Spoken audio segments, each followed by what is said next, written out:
Can you hear me? How's it, Jared? How you doing? Oh, good, thanks. Very good, thanks. Every time I Yeah. log on to Zoom, I look at this leopard picture in the background, which is from like 2006. It's a nice picture, but the frame is so dated now. I've got to change it. I've got to change it. That reminds me of a thing. I nearly did a video today where I had a phone call from a client and they said they're looking for 4 bedrooms, 3 bathrooms, like modern throughout, good entertainment, swimming pool, with a 2 bedroom granny flat. And I wanted to just shout out like 2007 and just to sort of get their reaction. And they're like, well, what the hell has 2007 got to do with anything? And I wanted to say, well, that's the last time we would have found a house at that price offering all of those things.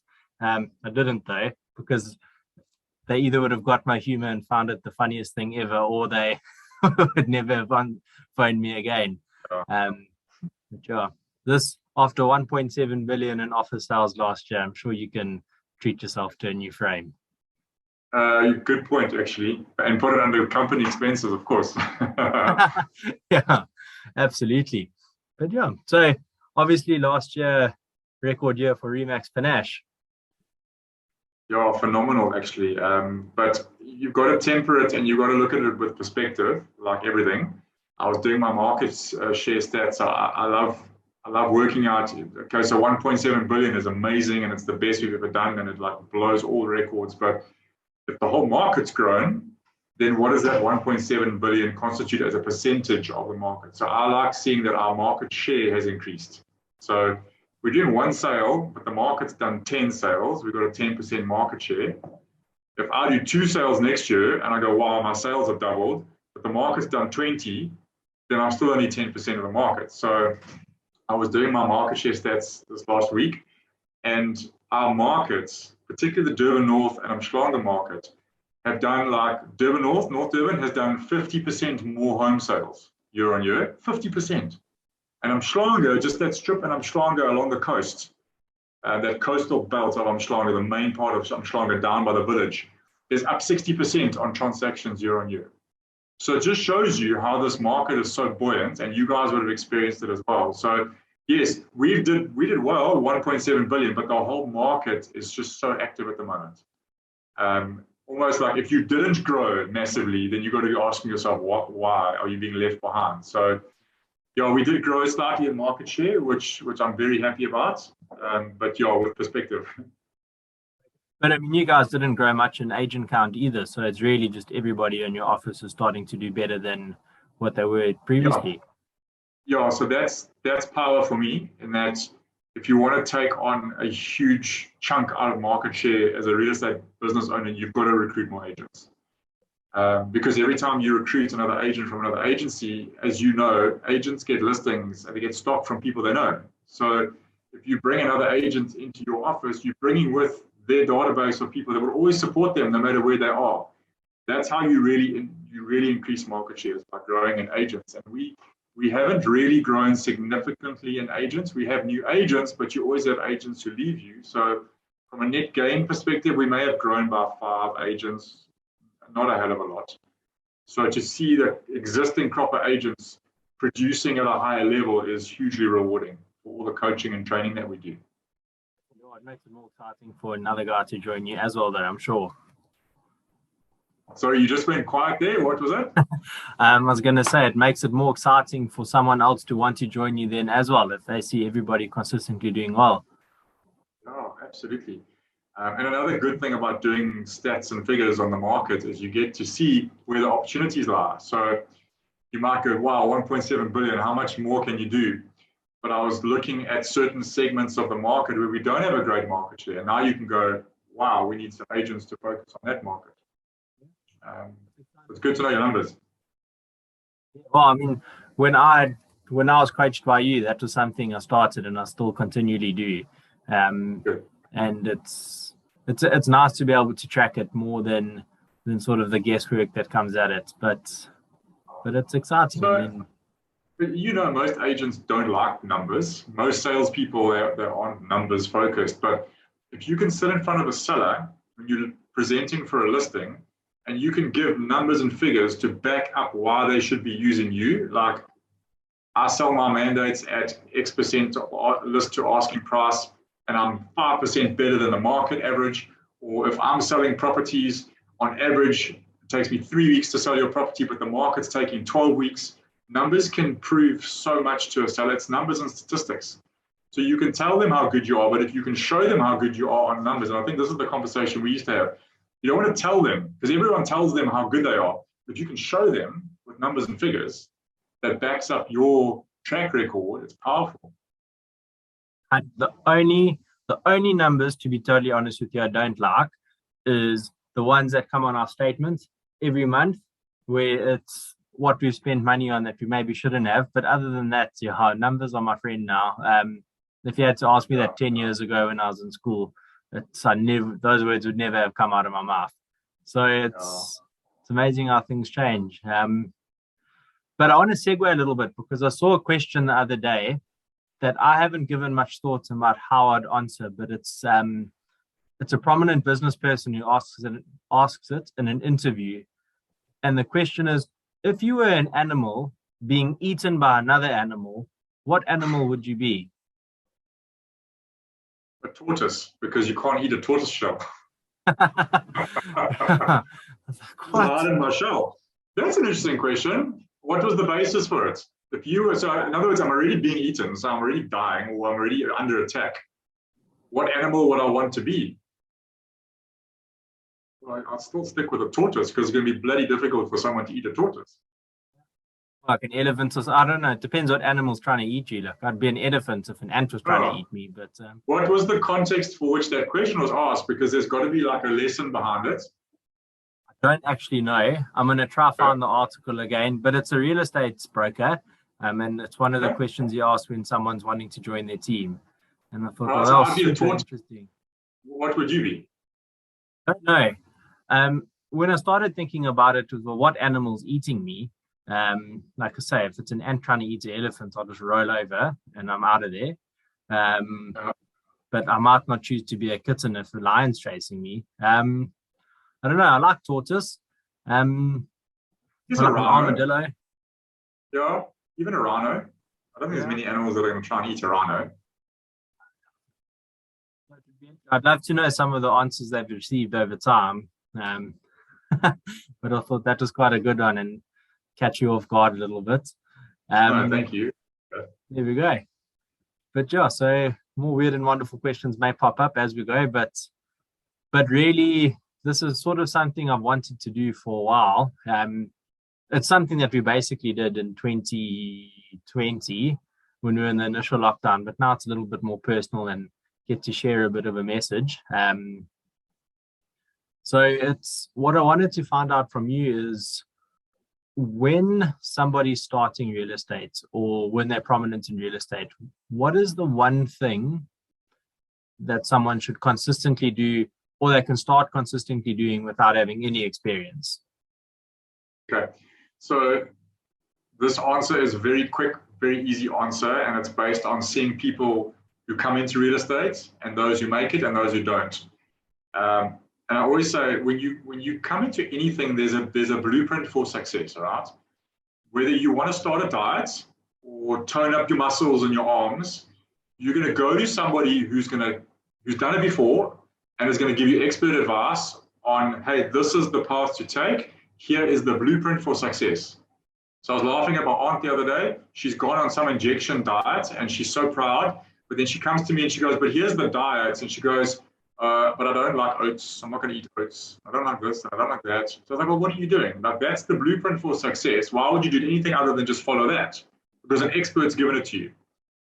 And we do the same with gym. Like, we get a gym program. It's your blueprint for toning and building a body. And you go, but I don't like calf raises and I hate doing legs. I hate leg days. So I might do extra on the upper body and I won't do legs as much. So we, for whatever reason, we just look at what we see. We agree with what we agree with, we disagree, we don't do what we don't want to do, and we take this blueprint and we mess it up. Now, same in business and in real estate, it's the same. There is a blueprint for success.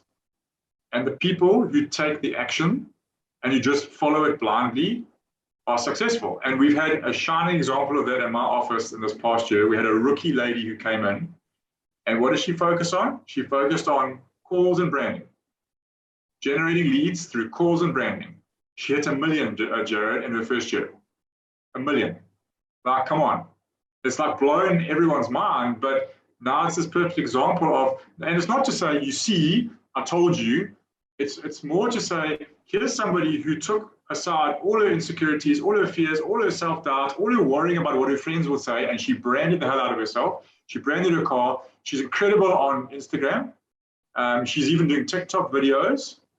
And her results just speak volumes because she did the activities that her coaches and the people who were guiding her advised her what to do, because we know, even now, you know what it takes to be successful. So why would you do anything else? Yeah. So really, it's just somebody who can take action, take the right action, and follow that course of action with discipline, and you will be successful. As simple as that. There we have it. To sort of stop the podcast here and off we go. But you went through this as well. So even an experienced agent like you and any other experienced agent, you get taken off course at some point. And whether it's success or whether it's comfort, whatever it may be, a change of circumstances, we sometimes drift off that course that is your blueprint. And we just need to be reminded that success comes from continuously doing those short-term activities in a disciplined manner, day after day. And if you keep doing them like a farmer who harvests and treats his crops over years, eventually you reap the rewards. And if you want more success, just do more activities. Easy as that. Well, it's not. Well, if it was, everybody would do it. That would be like if you just took 50 lotto tickets, you'll win eventually. We can talk about what the activities are, but even if you don't have a coach, if you go into a real estate environment where you've got a really good principal who's advising you on what's going to, and hopefully principals advise the agents on what is the best activities you must be focusing on, just do it. Because somebody who's walked that path before you is always going to give you way more valuable information than if you're going to go now try and figure it out for yourself and do the things you maybe feel like doing and avoiding the things you don't feel comfortable with. That's what it comes down to. That's exactly it. I mean, it's like anything. You just need a bit of guidance and accountability, and it's major. And I mean, I can speak to that just based on personal sort of experience. So it's not even like it's you making this up and it sounds good. Absolutely. If you're comfortable sharing that, I'll never forget when you were here in this office, and you to me are always somebody who's achieved. Like, you're always achieving, and I don't know if people know. Remember, you chose to move area, and moving an area in real estate is very difficult because now you're dealing with different people, different databases, different areas where people maybe don't know you. You're starting from scratch. I think one of the hardest things is if someone comes from Joburg to Durban. I'm always very reluctant to take somebody on because it takes a long time, especially if you don't know anyone. But I'll never forget with you, your results came very, very quickly. And I think within 6 months, you'd hit your annual target. But I was always very impressed with whatever we spoke about, you did, and you went and implemented it. You took action. So that is a shining example. Well, the easiest way is to force yourself to do stuff is just get more expenses. I've noticed that was one. I found if you've got a significant other and you need to be able to provide, there's also, you've got the choice of eating, sleep for dinner or doing the activities and being able to shop for groceries. And I'll be honest with you, I think the biggest motivator to do well is after Laura May was born, because then you've got somebody they didn't choose to be there. They didn't, they can't go. Well, I suppose in China, they might be able to get a little job somewhere from 6 and make iPhones or whatever. But yeah, you've got this immediate accountability sort of at home that motivates you to do the activities day in and day out. And then I think there has to be a bit of passion involved as well. You've got to like what you're doing. Otherwise, I did a podcast with Matt Leonetti that hasn't come out yet, but he was saying like he despises the grind culture where it's like everybody's got to grind 24/7. He's like, no, you've got to spend time with yourself. You've got to spend time with your family. Like you can't grind 24/7. It's impossible. Don't lie. And that resonates. I mean, you've got to prioritize what's important to you, and I think everything else fits in. And it's when it fits in, it makes everything else sort of fall into place and easier to do the activities. But it's structure, and you've got to learn to do that over time. It's hard to say no at first, but the minute you find out it's quite powerful, it's a game changer. Yeah. I always say if you want to put your prices up in business, just become exclusive. Like become like a limited commodity where there's only so many hours a day that you can get hold of Jared, and suddenly people want you more. If you make yourself available to everybody, then you become a cheap commodity because you're just available all the time. But what you said there was so important. So when we looking to take on agents now, we're actually turning away more agents. We're being stricter on ourselves because we've worked out that it's exactly like you said, those people who have a strong burning desire or a need to earn are always going to do more or be more successful than those who don't need to earn. So we try in our questioning, try and find out where is that need, what is that desire? Because as you know, too many people think real estate is easy money, and it's not. If people out there knew how many people got into real estate and made very little money, they would be put off this industry very quickly, because when they arrive, they don't realize how hard it is. It really is difficult, especially to get started. And if you don't have that strong desire, that strong burning desire to go out and be successful, you're going to give up very, very quickly. Well, I think like if I could paint real estate in a picture before I got into it, or like when you sit down in a sales pitch and they say, you'll never believe there's no ceiling to what you can earn. And if you had to put a picture of like you standing sort of on a mountain and you're looking out at this beautiful view, but like what they don't do is zoom out and show that if you take one step, there's no floor either. And you the ledge behind you. Yeah, and a quick ride down. But that being said, I think it's quite exciting that it's not for everyone, and it certainly helps. Otherwise, like there'd be everyone. I mean, there'd be 100 homes sold, but there'd be 250 agents. And it would be interesting to compete in that type of market. But by the same token, it's nice that it's being seen more and more as a profession, I think. And I'm noticing it sort of as the years progress, where there is a newfound respect, especially when you find a seller that's tried to sell privately. And they get phone calls from about 700 agents and maybe 2 buyers. Then they make the appointment, the buyer's 25 minutes late. Now they're 15 minutes late for their thing. So it's and they don't know how much to push their house, and they don't want to come across desperate, so they don't want to like really market it when they're walking the clients through. They may be unsure of value, like, oh, so he's interested. What do I do when he leaves? Do I phone him? I don't want to look desperate. It's not easy. No, it's fun though. One of the most successful things I've ever done is just offer free advice to a private seller. And sometimes they do end up selling, but I'd say 7 out of 10 times I get to work with them in the end. And it's really just based on that their profession takes up too much time for them to professionally serve their house. And it's quite satisfying when you find out that that's sort of the case. Same here. We notice a lot of private sellers eventually list with us. And I always use it as an example with our agents. And I say, well, if somebody wants to sell their house themselves, they can. There's nothing stopping anybody selling their house themselves. But the reason they choose you is because you're going to be like the concierge in this transaction. You're going to take away all the problems, and you're going to take away all the inconvenience. And you've got to go and make it happen for these people by just serving and giving of your best service to those people, and your knowledge and your information and your expertise. And if you can do that, then you earn your commission. Otherwise, they can do it themselves. Anyone can sell their house themselves if they want to.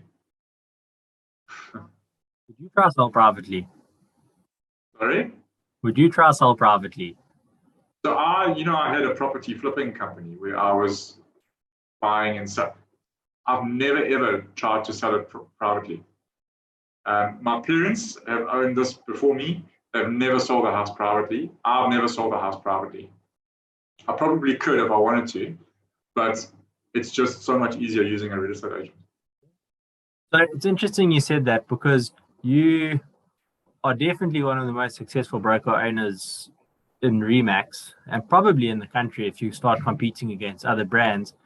And you're probably one of the very few that haven't actually bought and sold homes as an estate agent before. Yeah, And and I know that's you do speak about this. yeah, yeah. What was that like, and the transition? Even though you had been around it since a little boy because of your dad. Yeah, and my biggest fear of taking over this business in 2006 was that I would take it from there, where my parents had built it to.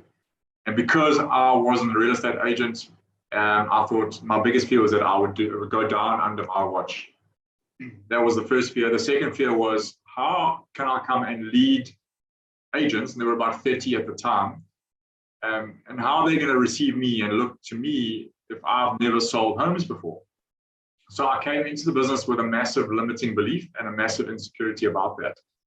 And, what do you do when you're insecure? You just go to what you know, you go to what's comfortable.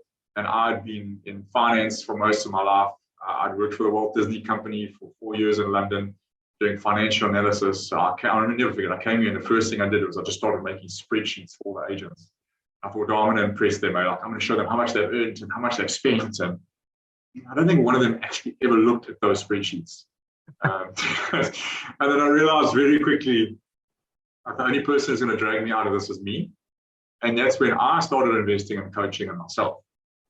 And what I started to realize very, very quickly was that as much as I've never bought or sold a property, as much as I never sold a property as a real estate agent, the real estate agents that were here weren't shooting the lights out. There was a lot of things that they weren't doing. And, I'm writing a book now, and in the one chapter, I talk about how I was asked once to go and coach a cricket team at a local school here, and I've never played cricket throughout my career. I was always swimming and water polo. And I recall how I took this team of no-hopers playing cricket, and eventually we got to the end of the season and beat the best team in the league. And I took a lot of lessons from that, in that you don't have to be the best rugby player to be the best coach. Kitch Christie and Jake White proved that. Both of them were World Cup winning coaches, and they never played rugby for South Africa. So I took a lot of, those sort of things were all around me, and I just kept going. I don't need to be a real estate agent to coach and lead real estate agents, because most real estate agents are not doing what they need to do anyway. And that was 15, 16 years ago. But it was through a process of growth and learning and being coached by myself. And if you look to where I am now, it does not matter one instance that I never sold property. What matters was that I understood what I was doing, and I grew and developed myself, if that makes sense. It really does. And another question I'd want to know is, if you could go back 15, 16, 20 years, and instead of going into finance, do you think you could have ever seen yourself going into real estate now that you've been around it for so long? Or do you think this was sort of the path that inevitably would have happened, where you would have ended up in a leadership role and sort of... Two things are jumping up now. So if you asked me when I was growing up, what did I want to be when I grow up? I always used to say I want to be a teacher. And I say to people, like, if you can go back to when you were 10 years old, what was that thing that you wanted to be when you were 10 years old? That's generally linked to a passion. So for me, it was, I wanted to be a teacher. And I remember my dad always said to me, yo, boy, you can be a teacher if you want, but if you're going to raise a family in this country, the teaching profession is going to come with a small salary. It's going to be hard. So I didn't do it. But when I look back now, my greatest passion is coaching and speaking, which is in effect teaching. So that's the one thing. So I don't think I would have. And secondly, growing up with real estate parents, I always said I'm never going to be a real estate agent, never. And that came from the fact that my mom always used to make me put up, as soon as I got a car, I had to go and put up her boards on a Sunday. I hated it. Well, I'd sit show days, and I didn't like it at all. So my perception of real estate growing up was not something that I wanted to do. But the coaching and the teaching, that was a passion. So I probably wouldn't. I don't think I would, actually. No. I can comfortably say that putting up boards is probably the number one hated sort of real estate activity. And what's crazy is I know we're limited to 10, but some properties you might need to sneak 12 or 15. And even putting them up sometimes isn't too bad. It's after the show house where you've got to take them down. That's like it's probably the worst 20 minutes of your life. But I think needless to say, it's a if I was going necessary to do it evil. now, so there's a huge opportunity in real estate. And for anyone who's business minded and opportunity minded, there's an opportunity in real estate. I would do it with a team. So I would probably go into it straight away and build a team. And it's crossed my mind a few times, but only because of the opportunity that's there. But it's the same thing as running a business. It's just you're doing it on a smaller scale with smaller overheads. And so the opportunity to earn money is bigger. The profits. Yeah. Well, there we go. So 2022, you're going to have Team Grant Gavin. Here to chat first. And if it doesn't come to fruition, then you can just mark it off as a lie. But what I will probably do is take that clip and use that as my thing on social media, and it will create a bit of buzz and conversation, probably in the marketplace. I'll deny it. Might let people panic a bit. Who knows? We'll see what happens. We'll just throw it out there, and whatever happens, happens. And what is the plan for 2022? Is it sort of just stay the course, improve where you can, and tackle opportunities? I'm completely honest. There's been times over the years when running a real estate company hasn't excited me as much as it should.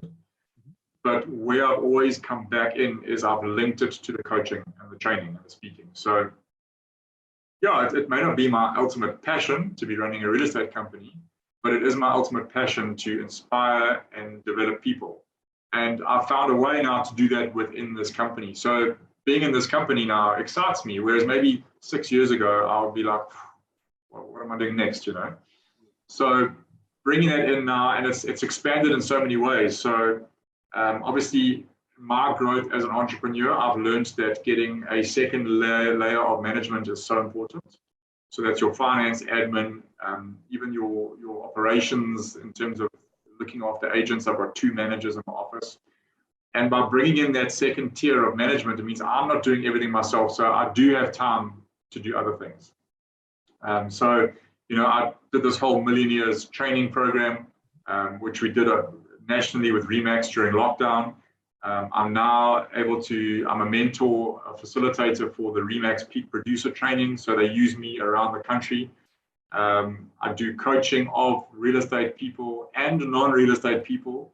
I have a certain limited number of slots that I can give to coaching, which I love. And that's not just sales and business. I also do NLP coaching, which is removing limiting mindsets and changing belief systems, and just helping people who are lacking confidence, who are insecure, or have a fear of something. I've got the tools and techniques now to help them grow through that.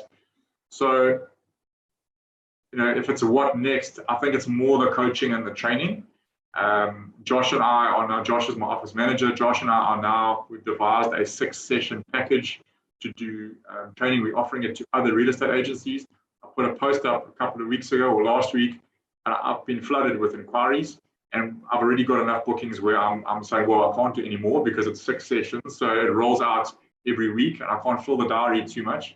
So that's where it's going to go for me. Is I'm always going to be here. I'm always going to be coaching and training internally, but I have the time to now do it outside of this business as well, which excites me. Okay, that's exciting stuff. What's crazy is listening to all of that. It's almost like, where do you find the time? But again, if you control your diary, you can sort of control your schedule, which is pretty phenomenal. And also, not as a business owner, you don't have to do everything yourself. You think that you do. And for years, I used to feel so guilty if I wasn't here. And you live with that guilt. And if there's any business owner listening or watching, they'll know that. Even you will feel it as an agent who's running a team. When you're not there, you feel so guilty. But isn't the point of having a team or having a business the ability to take back some time for yourself? So this business runs whether you're there or not. That's the goal. That's the holy grail of being an entrepreneur and a business owner. So I had to learn that it was actually okay, and I'd done a good job by putting in a second structure of management that gave me that ability to step back. And then it's just Yeah. trusting that those people can also do the job. That's well, I mean, I can only speak for now with myself and Deborah working together. I can confidently say we're more than twice as busy as what we were, but it doesn't even feel like it. It's yeah, it's I think if we look back, we probably should have tried to do this sooner. But obviously before now, it was hard, I think, to get one of us to move. So when things sort of aligned and we jumped. But you guys have also got, there's the two of you, plus there's a team underneath you, isn't there? So there's people helping. So not necessarily. So we've got Kim, who's our assistant, and then there's a select few that work really closely with us. But we're figuring it out. Last year was just sort of hit the ground running. Yeah. And really the market received us a lot better than I think we could ever have expected. If I look at it, we did just as many sales in the last 3 months together than what we did individually leading up to that in the prior 9 months. So it was quite out of this world. And then January, we're on track to possibly do north of 10 sales. So we're nearly 11 days left, but we're pushing. And so what we're doing is working.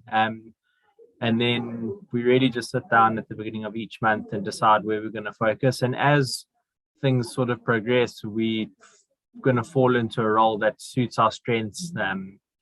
And so, yeah, it was the intention, I don't think, was to do it the way we've done it. I think we're expected to sort of coast into it, sort of get the feelers for the last few months of the year, take December to figure it out. But really, it was sort of like coming out of lockdown. We just shot ourselves out of a cannon.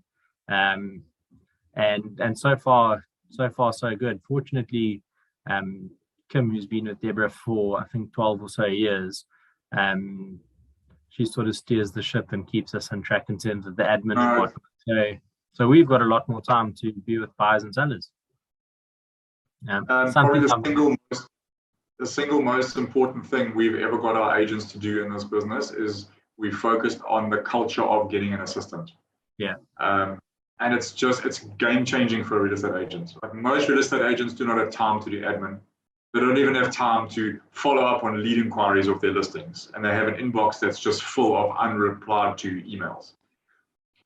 Just having somebody to look after your admin once you've made a sale, your admin on a listing, your follow-up, being the first person to follow up on those inquiries and set appointments for you as the agent, it's a game changer for real estate agents. Well, it's crazy. If I look at it, we launched a property this morning that we hosting an open evening later this afternoon. This has been the inquiry. You can't really see it, but probably better. Can't steal my numbers. But I think there's been 16 inquiries already. Okay, so all right, so those are leads coming into your funnel. Yeah. Do you think every single one of those 16 is going to want to go and see that property? Probably not, after we're able to touch base and see what they're actually looking for. But of the 16, we really, I mean, we're only one. If you have somebody who's qualified and you've trained them well enough that they will go and contact every single one of those inquiries within an hour of them emailing. In fact, within 20 minutes of them emailing, the buyer goes, wow, like how efficient are you guys? But then your assistant has specific questions designed to find out whether, because they might just be going, oh, what area is this? Where is this? Or what price is it? And does it have a CV or whatever? So the assistant quickly goes and takes those 16 leads and whittles them down to 5 appointments for you, and they are booked appointments. Jared doesn't have to look at 16 emails. He just goes, oh, I've got 5 appointments tomorrow. How easy is that? Yeah. I'll be surprised if nothing comes out of it this evening. That's something we've also sort of, I wouldn't say strayed away from, but it's working really well from us, is we just time block appointments at various properties. And if there's 3 that we've got that's in a similar price range that offers similar accommodation, we'll have all 3 of them at the same time, and then buyers just can circulate between them. So we're continually creating urgency because, as you know, not every person's going to be for that property. We've also started having our bond originators sit with us at those evenings. So they start asking questions. The serious ones hang around, get pre-qualified, or ask the right questions. What's really nice is some of them are just having a general chit chat. But the person who's still walking around doesn't know that. If they spend 20 minutes talking to the originator about their kids because they happen to know each other from high school, the next guy has no idea. They're like, this guy's going to buy the house. And that's been really successful. And again, it's we're not at the property 7 times in the course of the day. It's condensed to an hour, hour and a half, and you've got more time to be able to do the things that we need to. So it's exciting stuff. And the crazy thing is, like, it feels groundbreaking, but it's really not. We're effectively doing a show house by invitation in the middle of the week, and it's something that's working extremely remember, well. we spoke about this right at the beginning, and we said if you make something exclusive, like time blocking appointments, now the buyer's got to go, yo, okay, so there's obviously a lot of people that want this property. If I'm that interested, I better get there. Yeah. You're creating that urgency. Yeah. It's FOMO. If I tell you can only come on Friday between 5 and 6, and you say, but I can only do Saturday, and I say, well, we can't. It's crazy. I mean, you might not even want to buy the house, but all of a sudden, but I might. And the serious ones come, which is fantastic. And yeah, it's crazy. I mean, it's like anything though. It's that listing that you went to do a valuation at, where you walk through thinking, oh my God, this seller better not phone me back. And then you see it listed with your competition and you're like, why didn't they phone me back? Yeah. It's actually reminding me of a complaint I had last year from a buyer who felt that they were neglected at a viewing by one of our agents. But the agent wasn't really at fault. So what had happened was the agent had already an existing appointment to go in with a buyer. And the second person who phoned couldn't make any other time. And there was a tenant in the property, so it was difficult. So the agent said, look, I'm taking people there, but please understand, I have a confirmed appointment with them. You're welcome to come. I'm going to take them through, and then I'll deal with you as well, you know? Yeah. But of course, what happened is the existing confirmed buyers fell in love with the property. So there were so many questions, and these other buyers were standing there going, oh my God, look, she's not coming to us. They so now the FOMO here resulted in their mind going, she's ignoring us, she's not looking after us. But they were told right from the beginning, you know, and the first people actually put the offer in, and the other people were like, well, we didn't even get a chance, we didn't get a chance to speak to her, blah, blah, blah, you know. So it's the emotion of this. So you're heightening that emotion when there's multiple people looking at the same time. Oh yeah. I mean, I've had people where they seem the most interested, and if at face value you're almost dumbfounded if they don't buy the house, but then you phone them for feedback and they're like, Jared, we loved it, but like, we hated the tiles. We just didn't want to say that in front of anyone. But the next guy who didn't mind the tiles and liked everything else, it's like, if I don't make a decision today, they're going to get it. Meanwhile, like I say, they just walked around happy, polite, loved it. And then you get the feedback to say, oh, love the house, hate the tiles type thing. It's super interesting. But these are our sort of day-to-day things that keep our job really exciting. Yeah, and it's the emotional side of it. And from my NLP, I've learned so much about how behavior is dictated by emotion and past conditioning. So emotion plays a big part of it. Yeah. So they'll want to buy it based on emotion. We said they want to buy it on emotion, but they'll make their decisions with a bit of logic as well. So the emotion's there. I love it. I fall in love with it. But then the overthinking kicks in. Oh, but what about the tiles? And what about this? And what about that? And maybe that, maybe this. And I'm scared, all this. And you're going to deal with it as the agent. It's hard. I think that's where the exciting bits come in. It's easy to show a home. You don't necessarily have to walk around and say, well, this is the bedroom and this was the other bedroom, and at the end of the passage there's another bedroom. I mean, short of being some weird and wonderful things inside, you can determine it. But it's like, how do you manage the emotions, the questions, the queries, the objections? That I'd say, outside of working with the seller and the marketing, my favorite part about real estate is probably negotiating. Yeah. And just Your game, seeing, your sales game is not about property. The property sells itself. Your game, your industry is about people. And it's about managing the people and their emotions and their expectations and their objections. And if you hide away from that, if agents are scared to get into that space, they're never going to be successful in real estate. Oh yeah, and you're 100% right. It's all about managing people and leading people, and helping them make decisions that, if left to themselves, they wouldn't make it because it's too hard for them. Yeah. Yeah. Well, I mean, it's exciting though. I can't complain that it's harder than maybe what some people would want it to. No, I can't complain that it's not easier than what some people would want it to be, because then again, there'd be more people that join. But what I have found is, as technology is progressing, younger people are, I think, feeling comfier to jump into real estate. And it's nice for the industry. It's nice for my area. What is nice is I've got a bit of experience on them. So whether you can sort of lend a helping hand or throw in the experience at a sales pitch, it makes a difference. But I think 2022 is going to be a good year in real estate for sort of everybody that puts a bit of effort in. Yeah, I think the market's still got some legs. We've started January well again. So the rates will go up this year, which will slow it down eventually. But for now, I think we're pretty much going to have the same market as we had last year. So for anybody in real estate, you've got to double down now, because it's not often you get a market like this. Markets change, cycles change. And if we're currently in a very productive, very active market, you got to make it work for you now. Absolutely. And do you think you guys will hit north of 2 billion this year? Goal's 1.9. So if we can get to 1.9, we can get to 2. Right? What was your goal last year?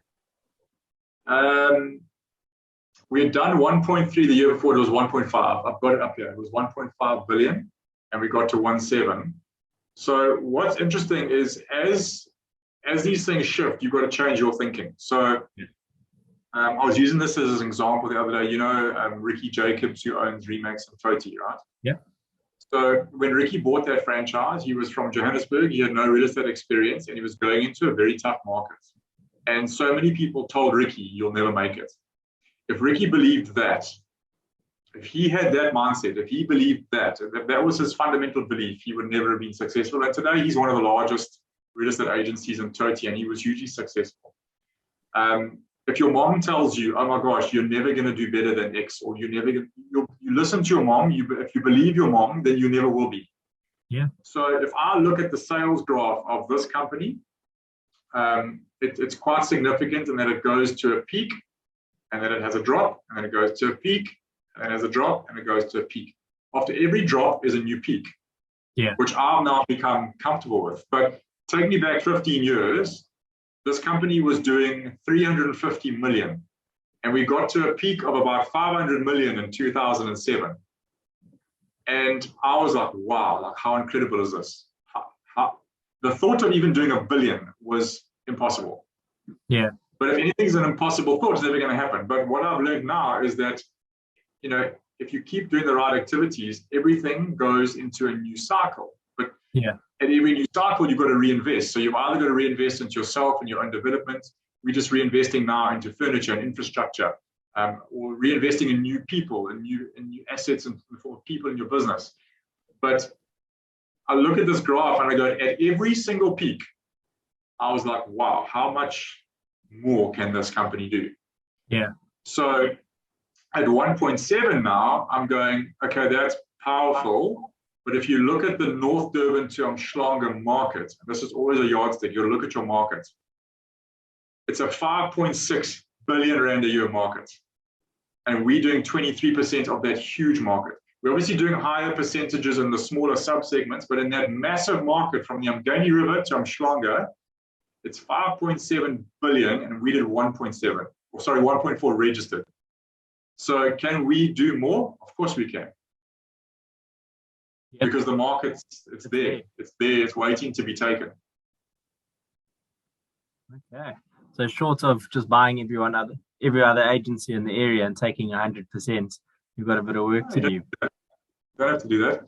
No, even up in Durban North, in proper Durban North, which is Virginia, Umgeni Park, pretty much Umgeni River to the border of last year, which is like, that's powerful, eh? One agency doing 40% of that market. But I say to my guys, guys, there's still another 60% that's bigger than what we're doing. There's another 60% of the market. It's there. Like, you don't tap out at any point unless you're doing 100%. Yeah. Well, it's like, I'm going to send you a video on Instagram. It's like you want somebody that's going to 10x it. So when you get 100%, you've got to find a way to do like 102%. But you'll enjoy the video. I'm saying, yeah, like, no matter what market you're in, if you go and do the statistics and you see that Westville is 100 million rand in sales a year, and it'll be pretty consistent that this market churns 100 million. If your goal is 150 million, you're very unrealistic. but if you want to do 20% of that and your goal is 20 million, it's possible. Whether it seems like a big number or not, you can do it. Well, it's like anything. You break it down. I mean, to some sort of minuscule daily activity that's palatable. I mean, it's like, how do you eat an elephant? It's one bite at a time. And it's... Did I go quiet by any chance? No, you're fine. I think your email popped up. Perfect. Yeah, it's. I think it's going to be something to cheer about towards the end. I think there's going to be challenges that pop up, but again, there's what's life without a bit of excitement outside of everything going 100% smoothly. There was another out of the blue question I wanted to ask you, and it's escaped me, which is annoying because it was a good one. Good. Good. I'll come back to it now while I think about it. With you guys and your training and coaching and everything that you offer, what happens if you grow by 50 agents? Do you think you'd have to invest in someone else to join, or are you structured in such a way that you could comfortably handle the intake of new agents? No, I think 50 is a big number. I think I've got to always watch, because we position ourselves as a training and coaching company. In fact, more than a real estate company, we're a training and coaching company. That's what we do. I can't bring on 50 agents, then I don't have the resource to be able to coach them. There's only so many people Josh or myself or Gav can look after. And there's a limit to that. So it's like anything. If you want to grow to a new level, you've got to have your infrastructure sorted out. So I always say it's like the guy who does maintenance work. He's got one bucky, he's got one truck, and he's got one worker. There's only so many jobs he can do. If he wants to start taking on more jobs, he's going to put himself under pressure because there's only so many jobs that one bucky can go to. So at some point, he's got to invest in a second bucky in order to take his business to the next level. So it would be the same for me. So if we were going to grow by 50 agents and that was the goal, I'd have to put something in place where I had more infrastructure ready for those people to come. Because if you add more people into chaos and unstructured, or something that's not structured, you're just going to get chaos. But if you have your structure done correctly, you can add as many people as you want. Because then the systems look after it. But for something like what we do, we'd have to have the resource to be able to look after those people before they came in. Okay. That's it, but it's powerful that you're able to say not yet. I'm 100% certain you probably get followed up with more than what you'll follow up with people. But I've seen it, Jared. There's been officers in our group and the guy wins the recruiter of the year, and he's grown by like 80 agents in a year. A year later, those people are gone. Yeah. You know, so you can't just bring people in and you've got nothing to offer them. They'll leave very quickly. Yeah. Yeah, oh, that's exactly it. I mean, it's value. Like, what value do you bring to the table? And it's like anything. It's whether I think you're an owner, a principal, a manager, an agent. Uh, if the person doesn't find the value or at least connect with it, you it's it's not going to be a fun relationship, I don't think. Throughout whatever sort of, whether it's the time they spend at your agency, the length of a mandate, and all of that stuff, which is great. I mean, it would be easier if everybody could just work with everyone, like I say, but it's not. And that's what makes it, again, and that's why, to be honest, working with Deborah has changed everything, because her and my style is so different. So the people that want to work with us, or we get to work with, is increased tenfold, because her style works well with one person and vice versa. So it's been an interesting mindset shift as well, because now, as much as you reliant on yourself, you're now reliant on each other, and it sort of adds one of the most powerful things you can do from a learning perspective as a human being is to be more diverse in the people that you hang around and do business with.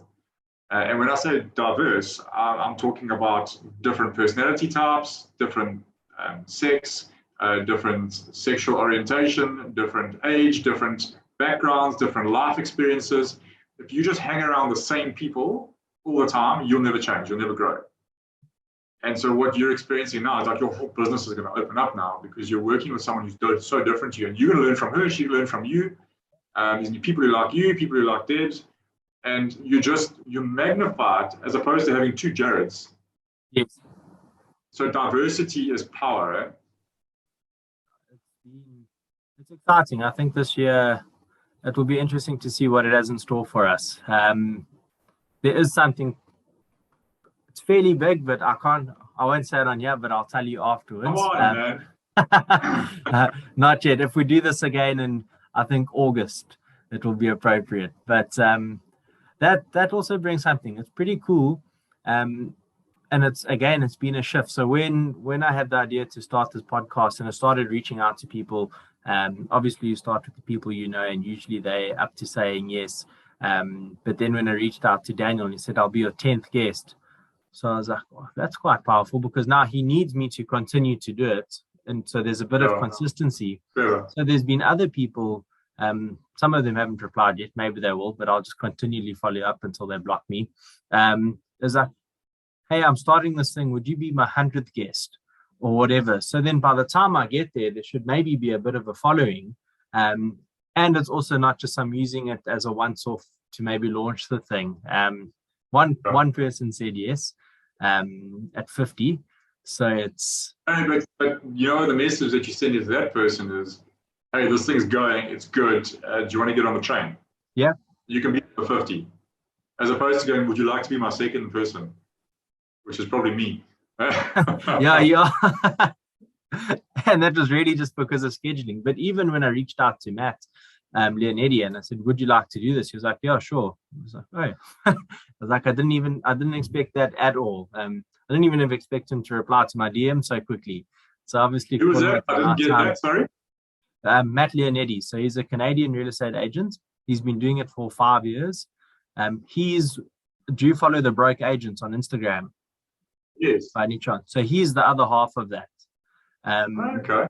So if you want to sort of dabble in a bit of real estate humor, he's the guy you need to follow. Okay.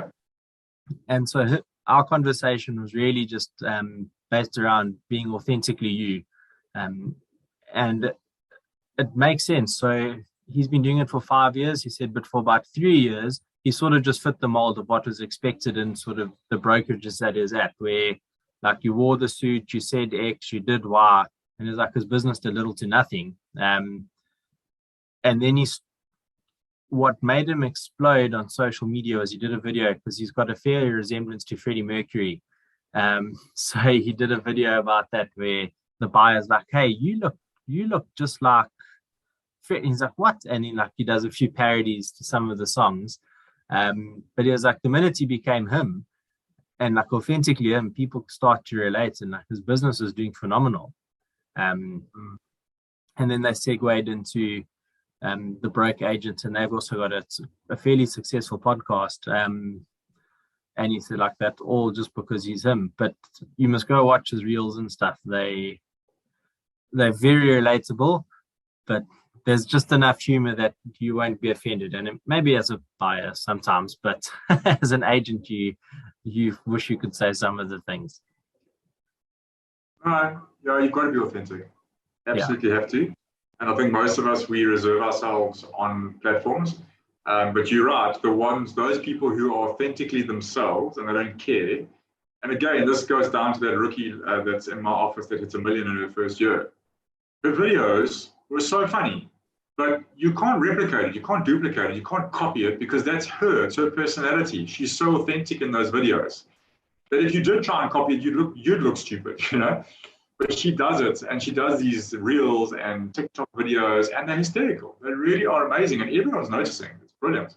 Yeah, it's powerful. It's like that thing I said in that private property video is people relate, and then the minute they can relate to you, it's easier to work with you because they feel like they know you. And then as long as you're giving good, solid advice, and you're not a lunatic with pricing, it should be all right. And when you're authentic with your brand, no one can copy you. So could you imagine another real estate agent somersaulting into a pool with their clothes on? Like, what are people going to think? They're going to think about me, probably.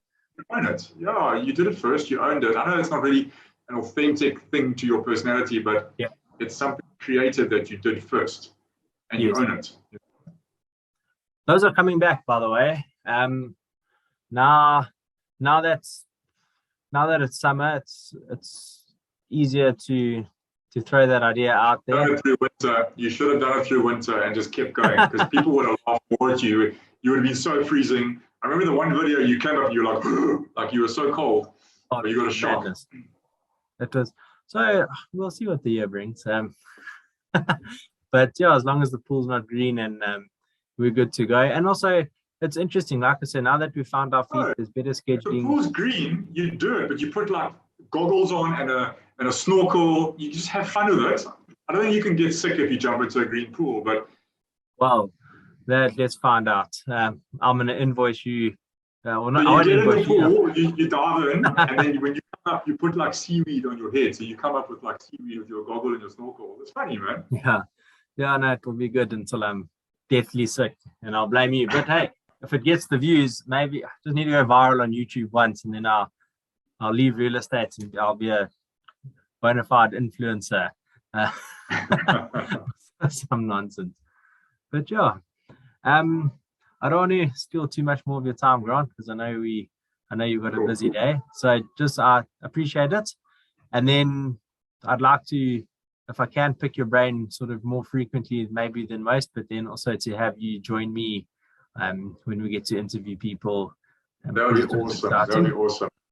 That'd be awesome. I'd like to also, I've been thinking of doing my own podcast for a long time now.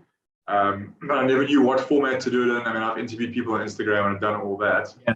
I think I'm going to do it in a different way. I don't know yet.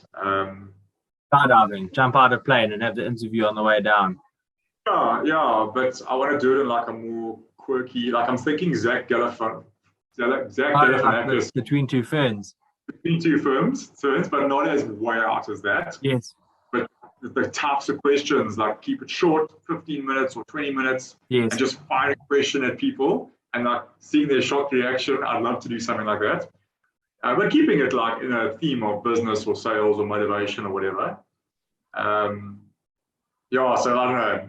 Maybe I'll get you on as a guinea pig. What I do want to start doing is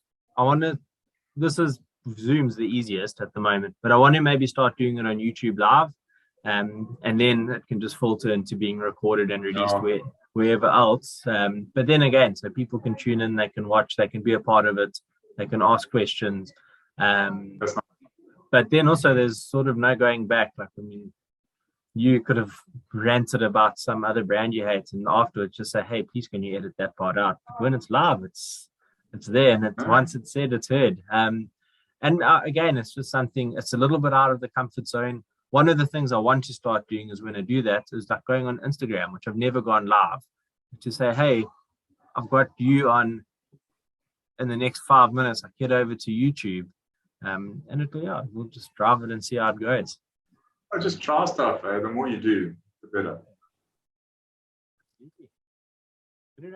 Thank you. And then Pleasure. I'm going to send you nice chatting. Absolutely my exciting news. Are you going to message? Yeah, I'll send you a message. All right. Cool. All right. Thanks for chatting. It was awesome. Pleasure. Thanks, Grant. Have a good one. Cheers, Joe. Bye. Bye.